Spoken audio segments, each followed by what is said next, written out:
Well, good afternoon. Today is the 2nd of February 2023.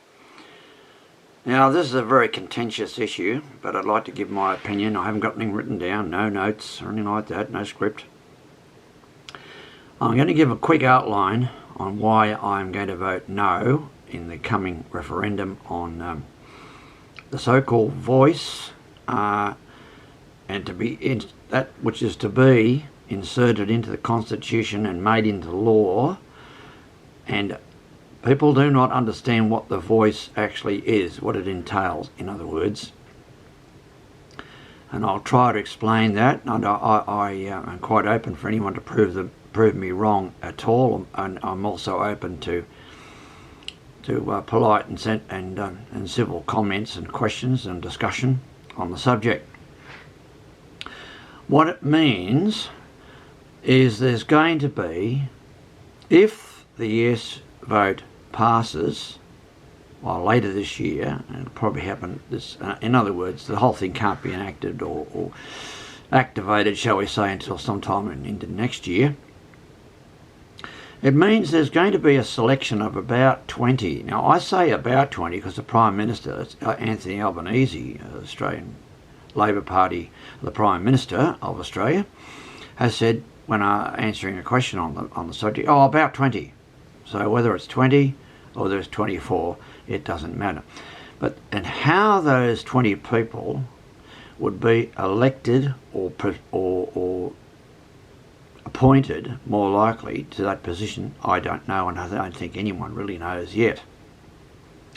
But let's assume for a moment that there's every state in Australia and territory appoints 2 people. From where they get those names, I don't know. A whole bunch of names will be put forward, no doubt, and somehow they'll be selected.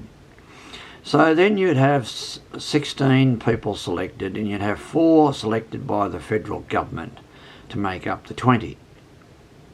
And what would happen then is that when there's legislation, any legislation, and this is something you've got to bear in mind, this means also we have a Labor government at the present time, and no doubt they'll have 1 term or 2 terms or whatever it might be.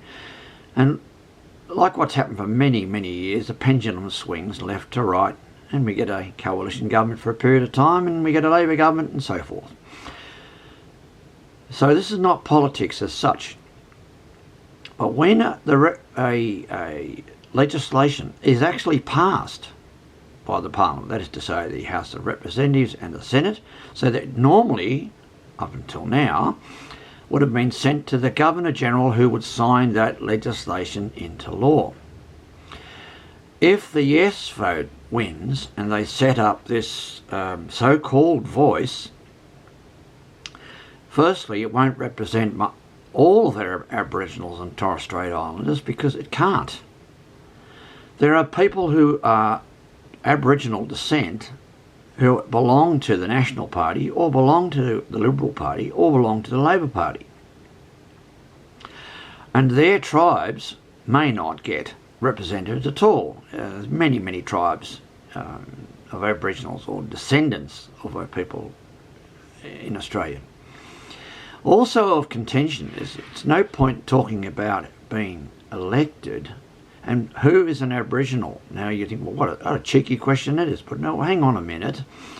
Back in the 1970s, when that question came up, the then Prime Minister of Australia, Gough Whitlam, said, anyone who considers himself or herself to be an Aboriginal and is accepted by the Aboriginal community as being an Aboriginal is an Aboriginal. Now, that could be half caste, quarter caste, or who knows, even less than quarter, 1/8 perhaps. A person could be as white as the next man in the street, but he could be called an Aboriginal. So anyway, there's that aspect of it, but they won't have elections, and because that's going to cost $70 million for the referendum in the first place. So if every state government and territory government appoints 2 people and the federal government appoints 4, many questions come up. How long is the term for those people? Will it be 3 years, 5 years, lifetime? Nothing's been revealed. Will they be paid? If so, $1 million plus per year would be spent on that. And some people are old enough to remember the ATSIC, as they call it, an organisation that helped control or express the desires and so on, where Aboriginals, what they would want and don't want and so on. But that got disbanded. Now, if this voice goes ahead, what it will mean is that group of 20 people will look at every single piece of legislation that is put forward in the Australian Parliament. In other words, when it is passed, not just proposed, then if they decide that they don't want it, that it doesn't really suit the Aboriginal and Torres Strait Islander people to have this law enacted by the, in other words, signed and enacted by the Governor-General into law, it will not proceed. Now, we're heading towards a dictatorship, and that seems rather dramatic, but I'll explain why. If the voice is in power there for whatever period of time and so forth, as I've just said, and a coalition government comes along and wants to introduce any laws, they're not going to make them up, just all sorts of laws that they would want, and those laws get passed in the House of Representatives, of course, and then they get passed in the Senate. Well, if so, they would normally have been signed into law by the Governor-General. But if the voice decides they don't like that legislation, they don't want that law, then it will never go ahead. Now, this will cause endless amounts of disputes and anger.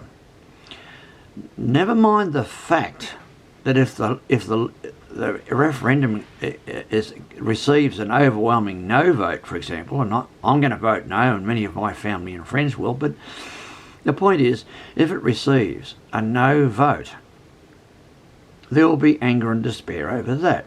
But if it receives a yes vote, then people will be signing themselves up for the rest of their lives and into the next generations, beyond, in other words, once it's in the Constitution, to a system where a group of 20 people will decide whether a law is acceptable to that voice, which is the 20 people. Bear in mind the 20 people.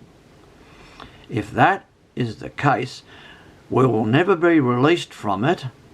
And if you don't believe that, cross-check and ask around, and let's see what comes out of this whole debate, the yes vote and the no vote, when they're finally outlined. Make your mind up then, but I thought I'd have my say on the issue. So thank you for viewing.